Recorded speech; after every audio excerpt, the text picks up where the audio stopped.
Diabetic patient अगर पहले से ही डायबिटिक है और वो फिर प्रेग्नेंट होना चाहती है, तो सबसे पहले उसको चाहिए कि डॉक्टर से अपना मुकम्मल मुआयना करवाए। ख़ास तौर पर आइज़ का मुआयना करवाए। ये आपने बहुत अच्छा सवाल किया कि ऐसी मरीज़ा जो कि पहले से शुगर की मरीज़ा नहीं है, हुँ, उसको देखा गया है कि दौरान हमल 24वें से लेकर 28वें हफ्ते के दौरान शुगर उसकी हाई देखी गई है। तो और उसको diabetes mellitus gestational diabetes mellitus कहा जाता है। अगर मदर ओबीस है या हुँ। उनको पहले कभी हार्ट अटैक हो चुका है, तो उसको भी गेस्टेशनल डायबिटीज़ मेलाइटस हो सकती है।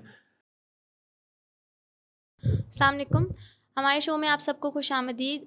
मेरा नाम है डॉक्टर अरफ़ा और जैसे कि आप सबको मालूम है कि हम ज़ियाबतीस की मैनेजमेंट के ऊपर बातचीत करते रहते हैं। कभी कभार डाइट के ऊपर बात करते हैं, कभी एक्सरसाइज का क्या रोल है ज़ियाबतीस को कंट्रोल करने में, उसके ऊपर भी हम बातचीत करते रहते हैं। तो आज हम एक बहुत ही इम्पोर्टेंट टॉपिक के साथ इस शो में आप सबके सामने हाज़िर हुए हैं, जिसका नाम है कि हमल के दौरान अगर किसी खातून को ज़ियाबतीस हो जाती है तो उसको कैसे मैनेज करें। और साथ-साथ हम ये भी देखेंगे कि अगर कोई खातून पहले से उससे ज़ियाबतीस है, तो फिर उसे हमल अगर वो करना चाह रही है तो क्या-क्या उसे एहतियातें अडॉप्ट करनी पड़ेंगी। तो हमारे साथ आज के शो में मौजूद हैं डॉक्टर प्रोफ़ेसर अतीकुर रहमान साहिब। अस्सलाम वालेकुम सर।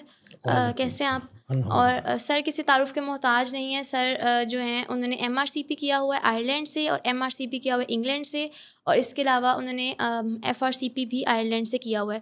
और डॉक्टर साहब ने बैरून मुल्क काफ़ी ज़्यादा खिदमात ज़ियाबतीस की मैनेजमेंट के ऊपर अपनी सर अंजाम दी हैं। और अब हमारे पास सर मौजूद हैं और हम बहुत इसे खुशाइंद बात समझते हैं कि सर के नॉलेज से हमें फ़ायदा हासिल करने का मौका मिल रहा है। जैसे कि हमने आपको बताया भी है कि आज का जो शो है उसका टॉपिक एक बहुत ही अहम टॉपिक है, क्योंकि हम नॉर्मली तो ये बात करते रहते हैं कि कैलोरी मैनेजमेंट या फिर डाइट का और एक्सरसाइज का और मेडिकेशंस का क्या रोल है। तो आज हम उन लोगों के बारे में बात करना चाह रहे हैं जिनके बारे में आम रूटीन में बात नहीं होती। जैसे कि एक खातून है जिसे पहले से शुगर है, यानी कि टाइप 2 डायबिटीज़ डायग्नोस्ड है। अब वो अगर प्रेग्नेंट होना चाहती है तो वो क्या-क्या एहतियातें और तदाबीर इस्तेमाल करे जिससे वो प्रेग्नेंट हो सकती है और शुगर का कोई असर भी ना हो? बिस्मिल्लाहिर्रहमानिर्रहीम। Thank you for nice introduction. Diabetic patient अगर पहले से ही डायबिटिक है और वो फिर प्रेग्नेंट होना चाहती है, तो सबसे पहले उसको चाहिए कि डॉक्टर से अपना मुकम्मल मुआयना करवाए। ख़ास तौर पर आइज़ का मुआयना करवाए। आइज़ में रेटिना में जो चेंजेस होती हैं डायबिटिक पेशेंट में, उनको डॉक्टर साहब अच्छी तरह देखें, क्योंकि दौरान हमल में इसको डायबिटिक रेटिनोपैथी कहते हैं। और दौरान हमल ये डायबिटिक रेटिनोपैथी ज़्यादा हो जाती है। लेकिन इसमें फ़िक्र करने वाली कोई बात नहीं, क्योंकि जब वो प्रेगनेंसी ख़त्म होगी, डिलीवरी होगी, तो वो रेटिना जो है वो दोबारा से अपनी पुरानी पोजीशन पर आ जाता है। इसी तरह डायबिटिक नेफ्रोपैथी होती है, यानी किडनी के ऊपर भी थोड़ा सा इफ़ेक्ट होता है अब शुगर के पुराने मरीज़ों के। लेकिन और ये दौरान हमल ये बढ़ जाता है, लेकिन जब डिलीवरी होती है तो वो नॉर्मल हो जाता है या पहली पोजीशन पर आ जाता है। इसी तरह उनको यूरिन का एग्ज़ामिनेशन करवाना चाहिए कि प्रोटीन यूरिया तो नहीं है, और साथ ही हीमोग्लोबिन वगैरह भी चेक करवाते रहना चाहिए। तो हमल के जो पहले 3 महीने हैं, वो बड़े इम्पॉर्टेंट होते हैं। वो उसको फर्स्ट ट्राइमेस्टर कहा जाता है। बच्चे के जो अज़ा बनते हैं, वो इसी दौरान बनते हैं। तो बच्चों के अज़ा के बनने के दौरान अगर कोई ख़राबी हो जाए, तो वो ख़राबी फिर दूर नहीं होती। उसको दूर करना बड़ा मुश्किल होता है। तो कुछ दवाएँ ऐसी हैं जिनको टेराटोजेनिक कहा जाता है। टेराटोजेनिक वो दवा होती है जो कि प्लेसेंटा को क्रॉस करके फीटस तक यानी बच्चे तक पहुंचती हैं और उसको हार्म पैदा करती हैं, यानी उसको नुकसान पैदा करती हैं, और वो उस नुकसान का रिपेयर होना बड़ा मुश्किल होता है। जैसे हाँ। डायबिटिक की अक्सर दवाइयाँ जो हैं वो टेराटोजेनिक हैं।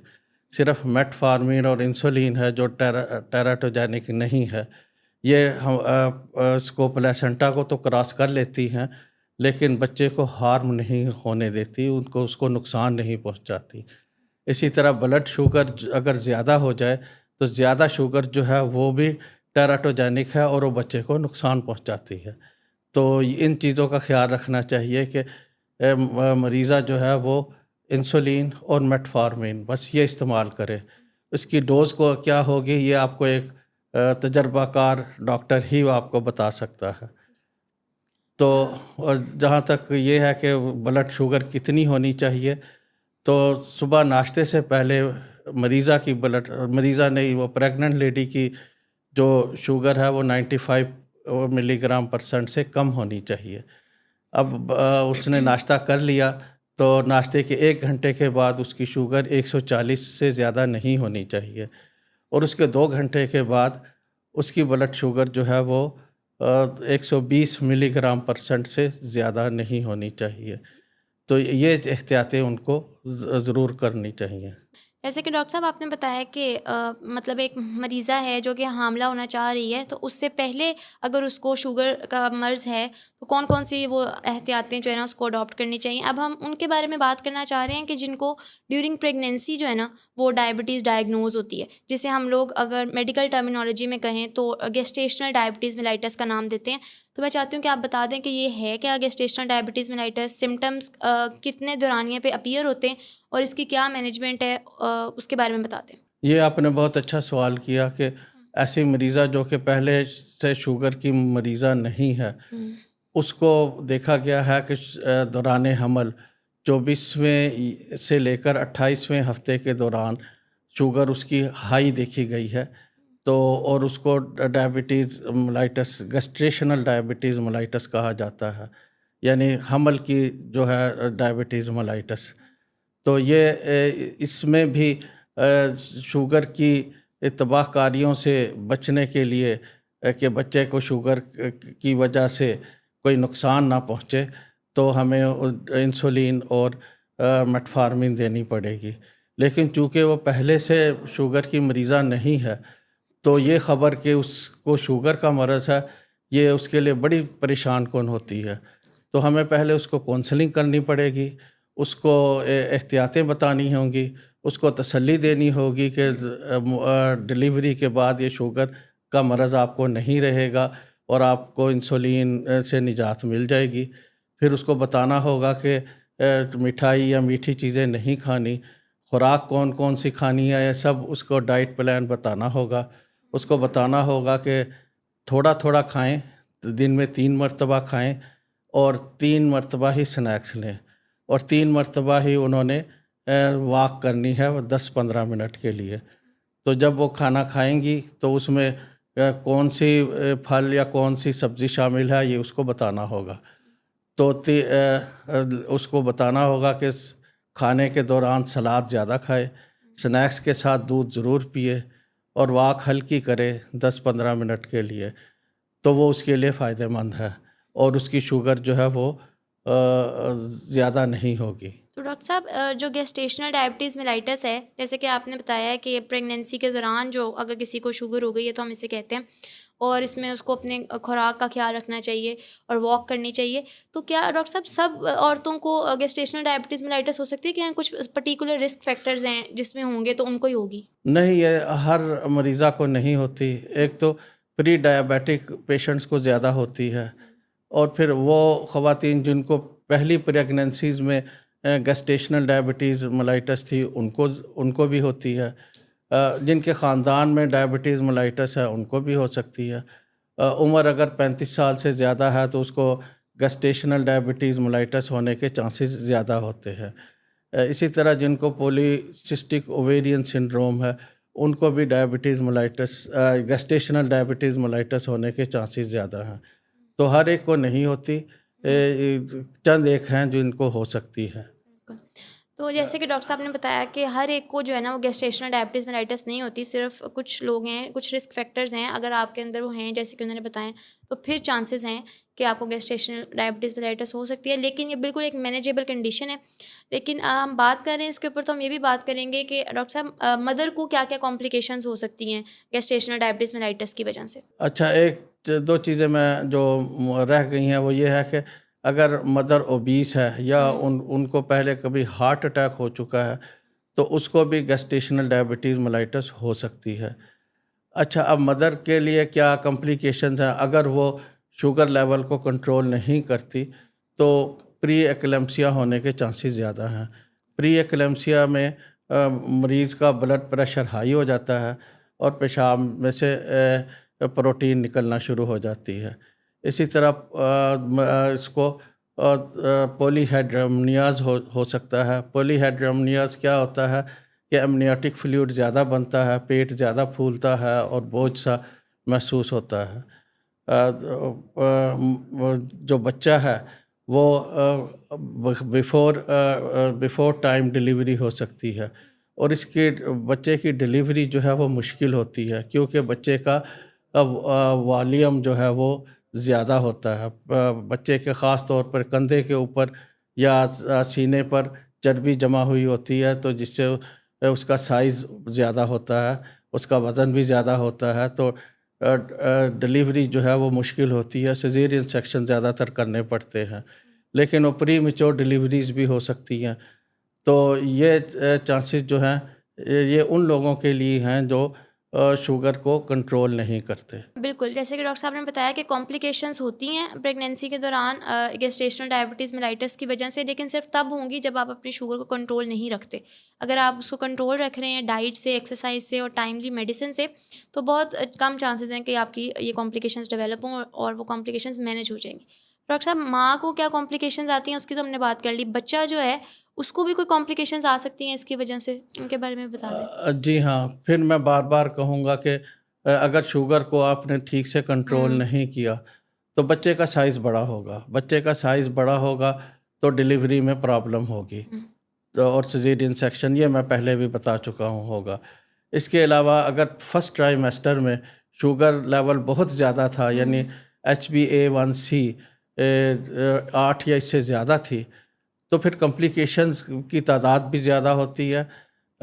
جیسے ریڑھ کی ہڈی کے جو مہرے ہیں وہ پورے کمپلیٹلی ڈیولپ نہیں ہوتے، اس کو اسپائنا بائیفیڈا کہا جاتا ہے۔ اس سے دونوں جو فیٹ ہیں یا دونوں جو ٹانگیں ہیں وہ کمزور رہ سکتی ہیں۔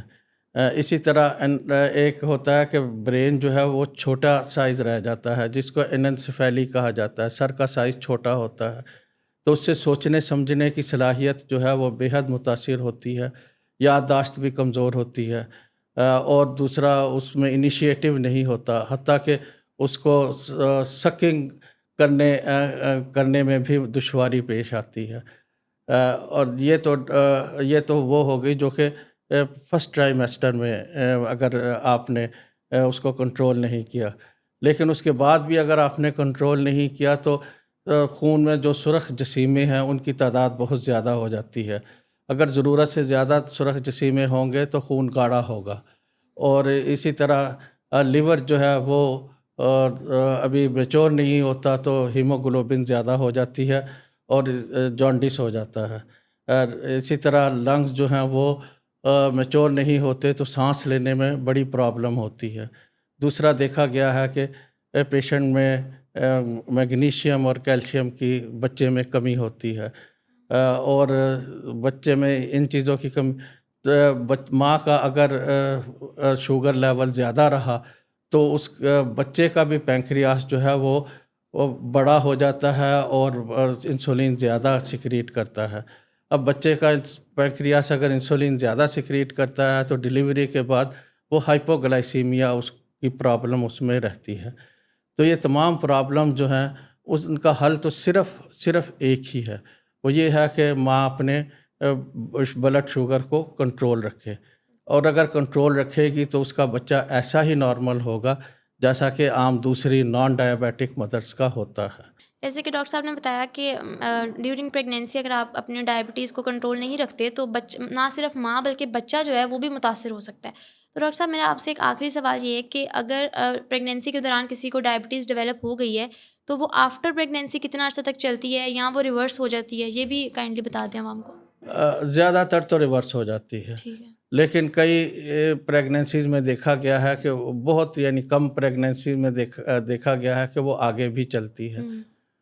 تو اس سلسلے میں ڈائبیٹک انسٹیٹیوٹ آف پاکستان نے بہت اچھی ایک موومنٹ چلائی ہے لوگوں کی اویئرنیس کے لیے، جس کے ہم بھی ممبر ہیں. تو اگر کسی کے ذہن میں کوئی سوال رہ گیا ہو تو مجھ سے آ کر ڈائبیٹک انسٹیٹیوٹ آف پاکستان میں آ کر پوچھ سکتا ہے. میں 8 سے لے کر 4 بجے تک یہیں ہوتا ہوں. اگر کسی نے اسی طرح کا کوئی اور ڈائبیٹک پرابلم ہے تو ان کے لیے، ان کی خدمت کے لیے بھی میں حاضر ہوں. شکریہ. بالکل. جیسے کہ ڈاکٹر صاحب نے بتایا، پروفیسر محمد عتیق الرحمان جو ہیں وہ ہمارے ڈائبٹک انسٹیٹیوٹ آف پاکستان میں اویلیبل ہیں. تو جب بھی آپ لوگوں کو کوئی بھی مسئلہ ہے ڈائبٹیز کے ریلیٹڈ ہے، یا کسی کو پریگنینسی کے دوران ڈائبٹیز ہو گئی، یا کوئی پری ڈائبیٹک بھی ایون کہ، وہ بھی یہاں آ کے جو ہے نا اپنے ان مسائل کا حل ڈھونڈ سکتا ہے. تو امید ہے کہ آپ کو ہمارے آج کے شو سے کافی زیادہ انفارمیشن ملی ہوگی، اور ڈاکٹر صاحب نے بہت اچھے انداز میں ہر چیز کو واضح بیان کیا ہے. تو ہم اگلے شو میں پھر حاضر ہوں گے مزید کچھ معلومات کے ساتھ. تب تک کے لیے ہمیں اجازت دیجیے. خدا حافظ.